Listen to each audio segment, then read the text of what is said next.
merci d'être venus nombreux pour cet atelier. Ils sont consultants, managers ou assistants de direction. Ils travaillent tous dans la même entreprise de conseil, mais aujourd'hui au programme, pas d'études de marché. Alors notre sujet aujourd'hui, donc la famille à l'ère digitale, comment mieux gérer les écrans à la maison. Pendant 2 heures, leur société leur offre les services de cette coach parentale. Anne Pémira va s'immiscer dans leur vie privée pour leur apprendre à dire stop aux tablettes et écrans à la maison. Qui a des enfants jusqu'à 2 ans? Levez la main.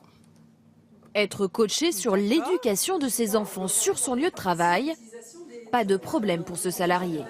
Ça ne me dérange pas de parler de mes enfants et puis là on est tous à peu près sur les mêmes sujets, les mêmes thématiques, les mêmes soucis peut-être. Donc c'est peut-être une bonne chose d'échanger avec d'autres parents. On a profité d'une période de vacances de 3 semaines pour supprimer la télévision. Les participants en sont conscients. Si leur entreprise les aide à concilier travail et famille, ce n'est pas désintéressé, c'est pour les fidéliser.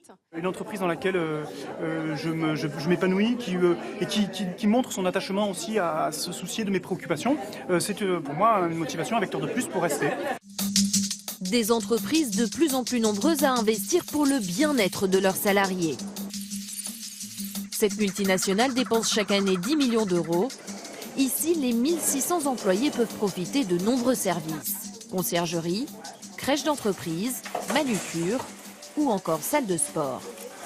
3, descends. 1, 2, Aujourd'hui, cours de body pump, 200 € l'abonnement annuel. allez, 2 dernières, on lâche pas les 2 dernières. Un bien-être au travail qui réduit les absences et donne plus de motivation. C'est ma bouffée d'oxygène, ça me fait du bien. Et je pense que je suis d'autant plus efficace quand je reprends le boulot après. Eh ben, bravo à vous. Une stratégie gagnante pour l'entreprise. Non seulement elle fidélise ses salariés, mais elle attire aussi de nouveaux talents.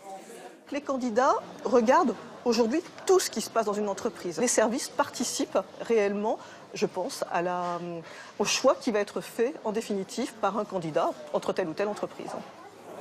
Pour cet expert, il existe un danger. Certaines entreprises mettraient en avant ces services, mais l'encadrement demanderait en contrepartie toujours plus à ses salariés. Si le salarié accède à un service de conciergerie, par exemple, mais continue à être appelé le dimanche après-midi ou à recevoir des mails à 23 h le soir avec une demande de réponse urgente, ce salarié-là, il ne va pas être satisfait.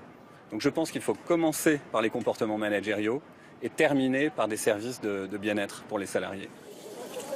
Aujourd'hui, plus de 60% des salariés estiment que leur entreprise ne les aide pas assez à trouver un équilibre entre vie professionnelle et vie privée.